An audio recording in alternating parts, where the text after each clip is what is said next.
নমস্কাৰ সকলোকে। এতিয়া আমাৰ গাড়ীৰ কাম চলি আছে, হাফ গ্ৰিচিং। এইটো এতিয়া গাড়ীৰ কাম হ'লে আমি যাম নুমলীগড়। এইটো এক্সেল পৰি আছে, গ্ৰিজ পৰি আছে। অলৰেডি আমাৰ গাড়ীৰ কাম হৈ গ'ল। এতিয়া আমি যাম চাহ খাব। চাহ নহ'লে এতিয়া চাহ খাব যাম। আমি আহি পালো চাহ দোকানলৈ। চাহ খাই আছো আৰু এইটো চপ খাই আছো। এতিয়া চাহ খাই ওলাই যাম নুমলীগড়। তেল চেল ভৰাই যাম নুমলীগড়। এইটো আমি খাই আছো চাহ। ইফালে চপ, ইফালে আমার দাদাই চপ খারাতে শুই আছে। অলৰেডি হৈ গ'ল। এতিয়া আমি আহি তেল দিবলৈ আহিলোঁ। তেল ভৰাব লাগিব তো, তেল ভৰাই আছো। এতিয়া তেল চেল ভৰাই ওলাই যাম আমি অলৰেডি আহি পালো নিজৰ জাগা।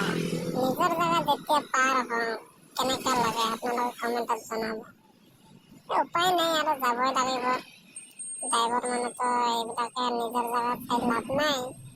নিজৰ কাম নিজকে কৰিব লাগিব, হয় নে নহয়? আপোনালোকে কমেণ্টত জনাব।